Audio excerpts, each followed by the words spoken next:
안녕하십니까. 오늘은 심상치 않은 미국 금융시장에 대해서 간단하게 좀 말씀드리겠습니다. 멈추지 않는 미국 은행 위기. 여러분도 오늘 아침에 이제 뉴스에서 보셨겠지만 미국 은행 위기가 멈추질 않습니다.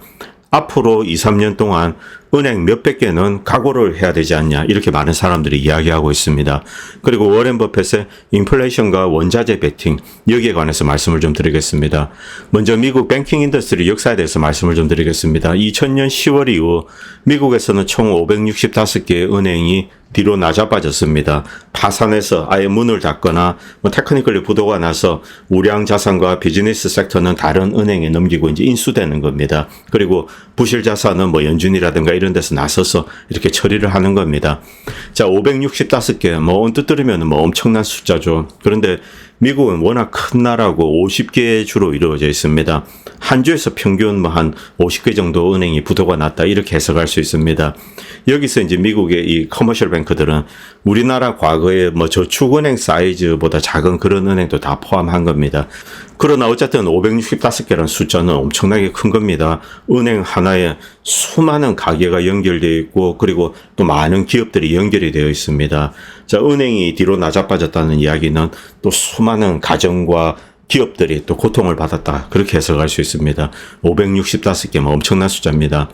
2008년도 리만 브라더스 사태는 여러분들 다 잘 아실 겁니다. 이 부실이 이제 모기지 채권 때문에 결국 투자은행들, 여기에 레버리지를 이용해서 이제 투자를 했던 투자은행들, 커머셜 뱅크들, 그리고 파생 상품을 이용해서 이 모기지 채권의 워런티를 발행했던 AIG라든가 리만 브라더스, 이런 회사들 역시 이제 뒤로 나자빠졌습니다. 엄청나게 이제 충격적으로, 심리적으로는 엄청나게 큰 타격을 줬습니다. 주식시장이 굉장히 많이 빠졌습니다. 아직까지 지금 최근에 이제 미국 증시는 그렇게 많이 빠지진 않았습니다. 그래서 체감하는 고통은 작지만, 그러나 그 이면을 들여다보면은 이 은행, 뱅킹 인더스트리 자체로는 2008년보다 사실은 더 심각합니다.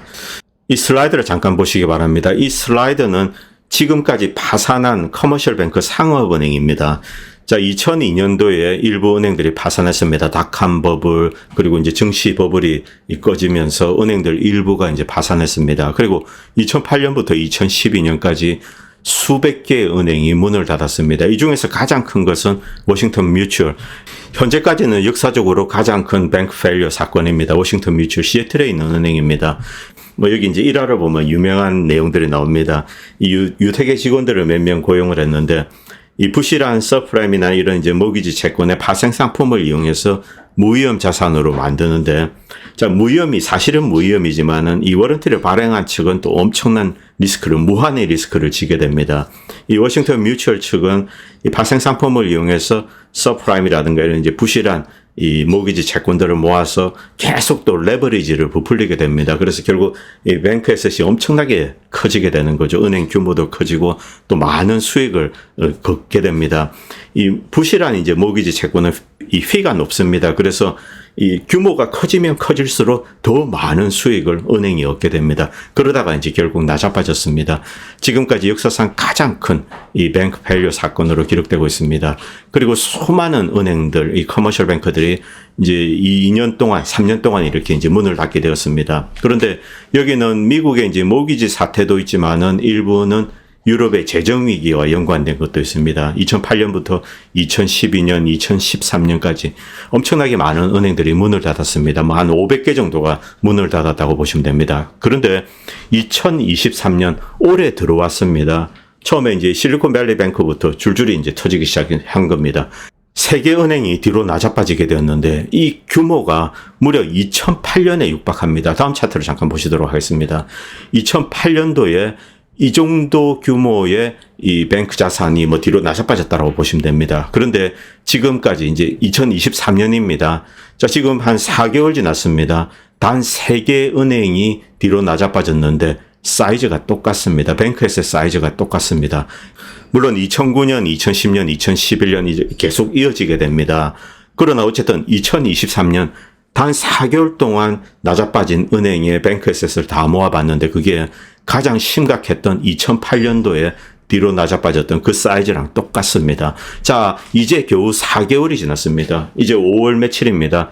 앞으로 8개월이 더 남았습니다. 과연 2023년 얼마나 많은 은행들이 뒤로 낮아빠질 것이며 그 뱅크 에셋을 다 모으면은 어느 정도 사이즈가 될 것인지 뭐 글자 그대로 소름이 돋는 그런 상황입니다.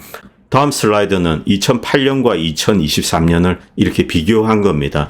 2023년 불과 4개월 안에 낮아빠진 은행의 이 뱅크 에셋 규모 엄청나다는 걸 여러분도 이제 아실 수 있을 겁니다. 2008년도 리만 브라더 사태가 이 금융시장, 전 세계 금융시장에 준 충격은 여러분들도 잘 아실 겁니다. 2023년은 아직까지 제대로 반영되지 않고 있다. 뭐 그렇게 볼 수 있습니다. 자, 그리고 재밌는 그림이 올라왔습니다. 이 조 바이든 같은데 넌 누구냐? 이것은 뭐 잉그마르 베르그만 감독의 유명한 영화죠. 제7의 봉인인가요? 거기에 이제 죽음의 사자가 이렇게 나옵니다. 너의 이름은 무엇인가? 뭐 어떤 사람들은 그냥 이제 스태그네이션이라고 하기도 하고 또 뉴노멀 새로운 이제 정상이다 이런 이야기를 하는데 나의 진짜 이름은 디프레션이다. 이제 경기 침체가 오고 있다 이 뜻입니다.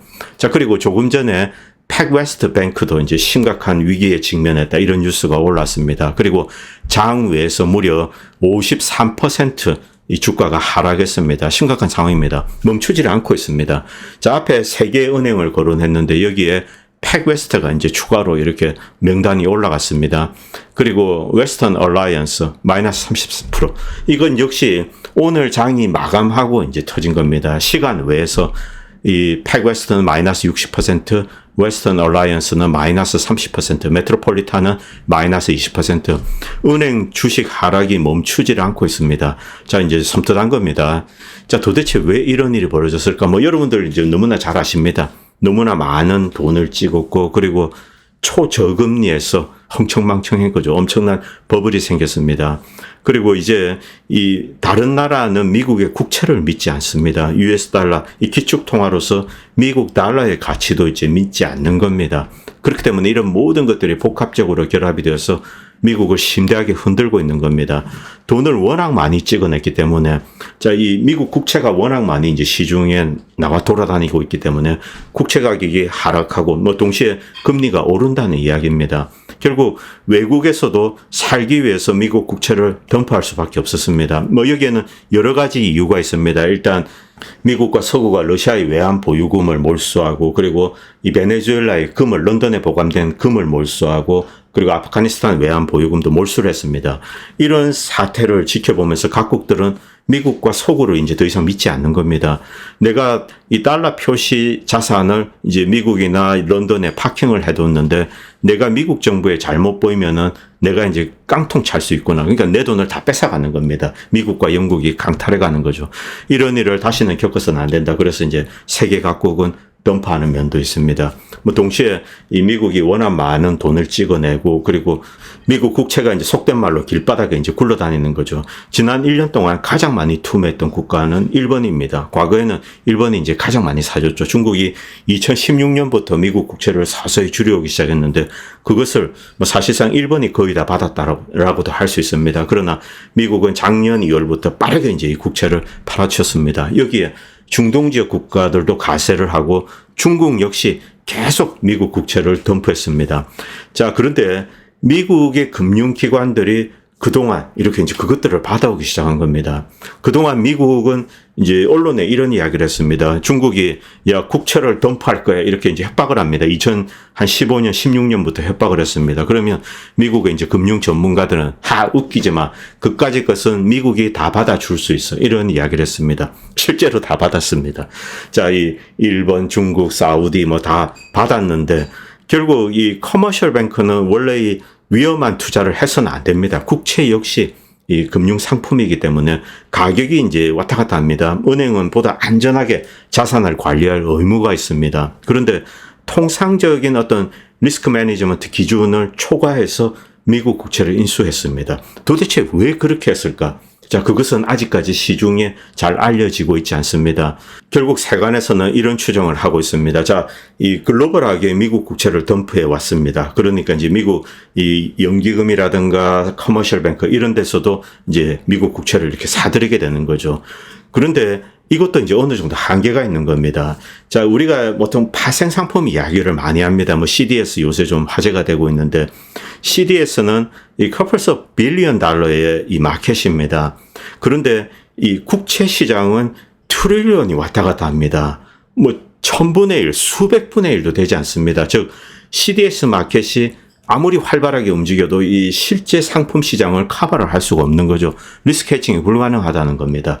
그 외에 이 장외 파생 상품들이 있습니다만 그런 것들은 대부분 이렇게 대중들의 눈에 가려져 있습니다.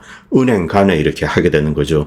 은행, 금융기관, 투자은행들 이들이 자, A라는 커머셜 뱅크가 뭐 국채를 필요 이상으로 많이 삽니다. 그러면은 금리 변동 리스크, 즉 국채 가격의 이 플럭추에이션, 그것에 대한 리스크에 대해서 어떤 파생 상품을 이용해서 장외로 이렇게 이제 계약을 체결할 수 있습니다. 그런 것은 아직 온전히 공개되지 않았습니다. 결국 어느 곳에선가 누군가는 이 국채 가격의 이 플럭추에이션에 대해서 그 리스크를 떠안아야 된다는 겁니다. 자, 그런데 이 지금까지 이제 은행들, 뒤로 낮아빠진 은행들을 보면은 이 국채 가격이 크게 하락했는데 그 충격을 그대로 이제 온몸으로 받은 거죠. 자, 장부상 손실입니다.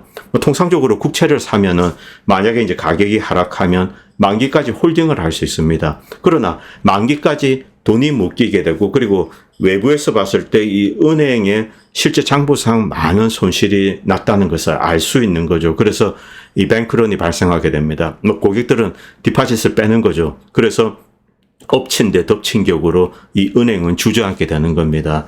장부상 손실이 발생하고 고객들이 돈을 빼고 유동성 위기에 직면하고 결국 은행은 제대로 이제 거래를 할 수가 없는 거죠. 그러다 보면 이제 뒤로 낮아빠집니다. 결국 구조조정을 해서 우량 자산을 누가 인수하고 뭐 비즈니스 섹터는 인수하고 또 나머지는 어떻게 처리를 하고 이런 것을 해야 됩니다.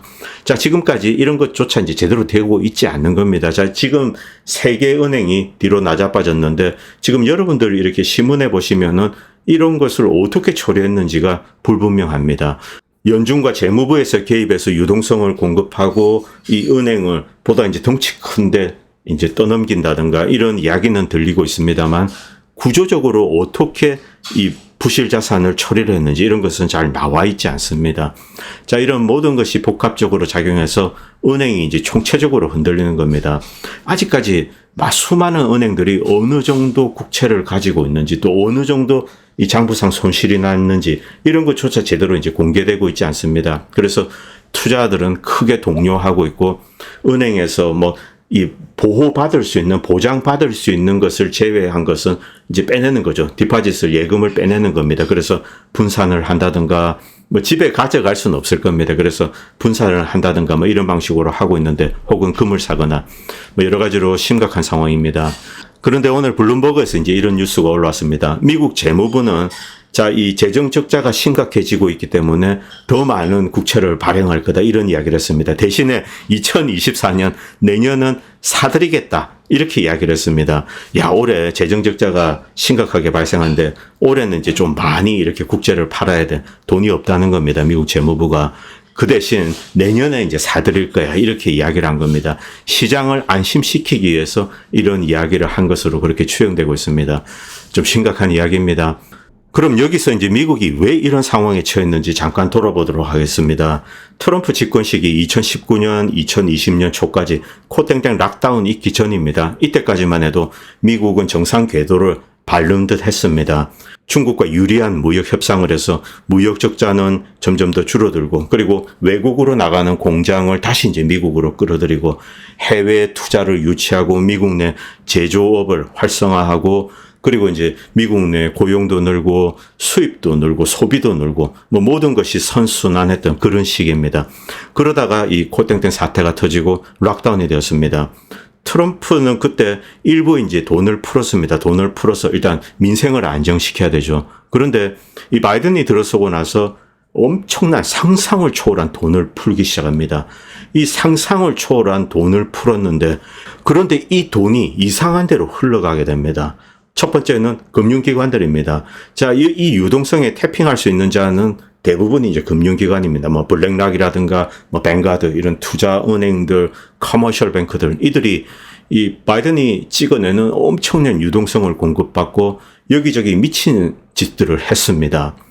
부동산을 저 텍사스 가서 수천 채 주택을 단번에 사들이고 거기다 닥치는 대로 프리미엄을 얹어 불렀습니다. 아리조나 그리고 이제 여기에 덩달아서 국제적으로도 카나다에 이제 연금 이런 데 와가지고 어디 텍사스나 이런 데 가서 집이 한 2,000채 정도 새로 짓는 주택 단지가 있습니다. 그것을 아예 도리를 쳐서 사들였습니다. 이런 미친 짓을 하면서 주택 버블이 형성되고 그리고 ESG니 해가지고 온갖 수익성 없는 사업들에 엄청난 돈을 퍼붓게 됩니다.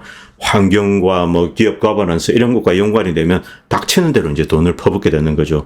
그리고 이들은 대부분이 미국의 민주당 정권, 네오리버럴 세력과 연관이 되어 있습니다. 글로벌리스트 세력. 그리고 콧땡땡과 컴바인드해서 여러 가지 이제 이 파마슈티컬, 제약 회사도 그런 측면이 있을 것 같습니다. 여기서도 그런 거는 이제 이야기하면 안 되죠.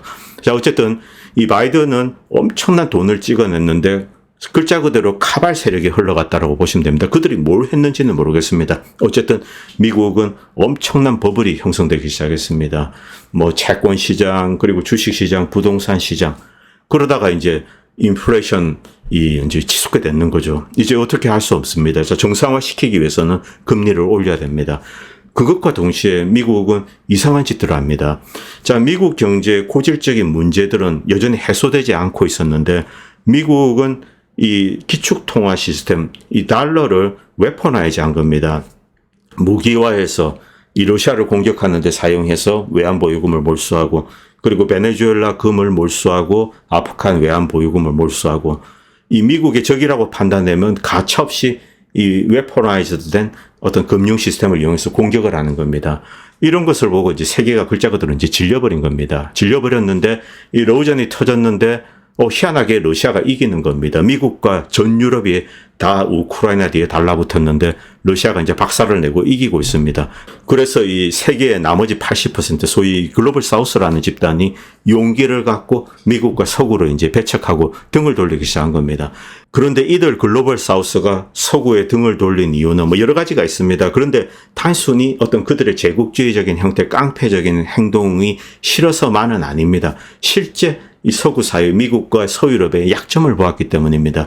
그들의 금융 시스템의 약점, 그리고 그들의 군사력의 약점, 이런 것을 보고 그들의 한계를 느낀 거죠. 그동안은 서유럽이 좀 깡패짓을 해도 내가 미국이 시키는 대로 하면 언젠가는 우리는 이제 부자가 될 수 있지 않겠나, 이런 막연한 희망을 가지고 있습니다. 그들은 자본과 기술을 가지고 있다, 이렇게 이제 그렇게 믿게 되는 거죠. 그런데 실상을 까보니 기술은 있는지 모르겠는데 자본은 없고, 그리고 자기들 위주로 이제 행동을 한다는 겁니다. 페어하지가 않는 거죠.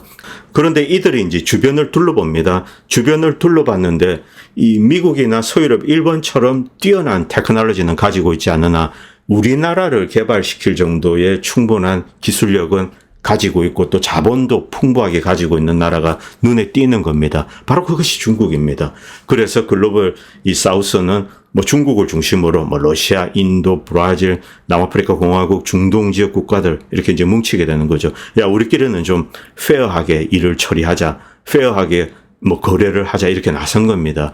자, 이들 세력이 통째로 미국과 서유럽에서 이렇게 뛰쳐나오게 되는 겁니다. 물론 완벽하게 단절할 수는 없습니다. 계속 거래는 해야 되죠. 그러나 미국과 서유럽의 압력이 이들에게 통하지가 않는다는 겁니다.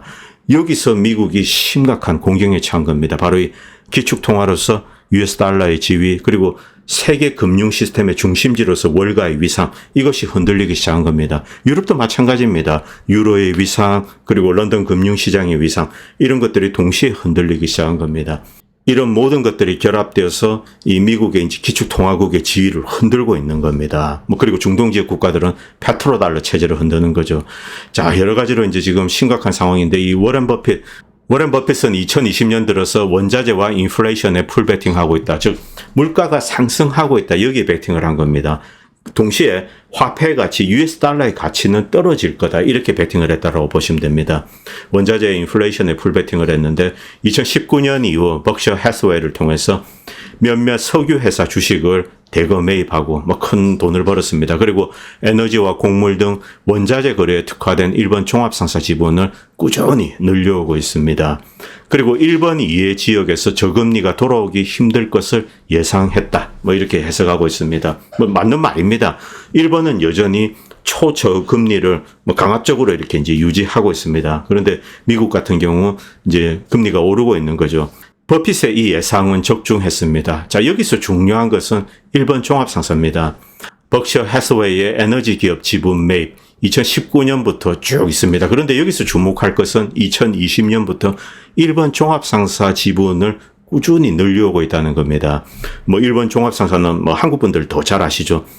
지난 한 수십 년 동안 이 원자재 시장에 뭐 큰 손 중에 하나였습니다. 원자재 곡물, 즉 1번 종합상사에 투자한다는 것은 인플레이션에 투자를 하고 원자재에 투자하고 에너지에 투자하고 곡물에 투자한다는 겁니다. 반대로 화폐 가치에 이제 등을 돌리는 거죠. 미국 달러든 뭐 다른 뭐 유로든 이들 화폐 가치는 추락을 하고 인플레이션 때문입니다.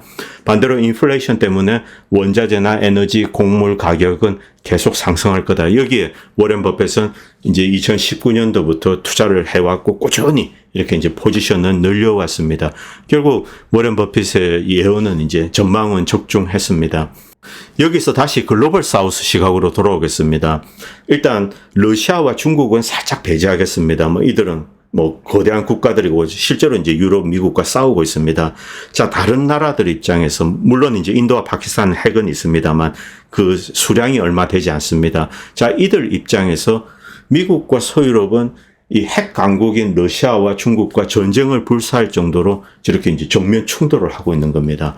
이것을 보면서 이 미국과 서유럽의 모험주의 그리고 다른 나라를 돌보지 않고 뭐 정면 충돌하면서 핵전쟁의 위험도 감수하면서 이제 자신들의 이익을 관철시키는 거 이것을 보면서 기겁을 한 겁니다. 막 글자 그대로 야, I'm done with you 이렇게 된 겁니다. 자, 그리고 글로벌 사우스는 새로운 형태의 어떤 세계 질서를 꿈꾸게 됩니다. 미국 중심, 서유럽 중심의 세계 질서, 그것이 가진 위험성, 그것을 본 겁니다. 바로 이 질서를 주도하는 자들의 제국주의적인 형태, 그리고 이 서구 파시즘, 이 정체를 보게 된 겁니다. 그래서 이 브라질이나 인도는 뛰쳐나와서 중국과 러시아와 손을 잡은 겁니다. 중동 지역 역시 마찬가지입니다. 자, 여기 이 캐틀린 존스턴, 이 호주에 있는 언니입니다. 이 언니가 이런 이야기를 했는데, 홀리 18 대변, 이렇게 이제 욕을 썼습니다. 어떤 기사일까요? 블룸버그에 올라온 겁니다. 할 브랜스, 스탠퍼드 출신의 학자입니다. 이 딥스테이트 하수인입니다. 자, 이자가 이런 오피니언을 올렸습니다. 글로벌 사우스는 미국에 감사해야 된다. 이런 오피니언을 올리니까 이 호주의 좌익 성향 저널리스트가 홀리 18 대변 이렇게 이제 욕을 하는 겁니다. 자, 이 할 브랜스 좀 황당한 인물인데 제가 다음에 이 내용을 좀 소개하겠습니다. 이자 글 안에 서구 새로운 네오 임페리얼리즘, 새로운 제국주의적인 시각이 고스란히 담겨져 있습니다. 자, 제가 이 제목만 두고 이제 오늘은 이 얘기만 드리겠습니다. 자, 이 할 브랜즈라는 인물을 이용해서 미국과 서유럽이 제3세계에 메시지를 던지고 있는 겁니다. 읍소하는 겁니다. 제발 우리에게 감사해라. 제발 미국과 서유럽에 감사해라. 감사하는 마음을 가져라. 감히 우리를 어떻게 버릴 수 있니? 왜 우리를 미워하고 떠나가니? 우리에게 감사해라. 이렇게 애원을 하는 겁니다. 글로벌 사우스가 미국과 서유럽에 등을 돌리고 새로운 질서를 만들려고 하고 있습니다. 그런데 여기에 무언가 할 수 있는 게 아무것도 없습니다. 뭐 항공모함 몰고 가서 글로벌 사우스 세계 인구 80%를 다 조져버릴까요? 불가능하죠. 한 나라도 온전히 정복할 수 없습니다. 그게 지금 현재 미국과 서유럽의 이 군사력의 실체입니다. 그런데 이 글로벌 사우스 나라들은 이렇게 떠나가고 있습니다. 그러니까 미국과 서유럽이 제발 우리에게 감사해라, 미국에게 감사해라, 다시 돌아와다오, 우리 품으로 돌아와다오, 이렇게 애원을 하는 겁니다. 바로 이게 지금 이 미국과 서유럽의 현실입니다. 자, 이 부분은 제가 따로 모아서 제가 좀 말씀드리겠습니다. 서구에서 일고 있는 새로운 거대한 이 네오 제국주의, 신제국주의입니다. 그리고 이 서구의 어떤 백인 중심의 파시즘, 이런 것에 대해서 제가 좀 다음에 별도로 모아서 말씀드리겠습니다. 오늘은 여기까지 하도록 하겠습니다. 감사합니다. 다음 편에 뵙겠습니다.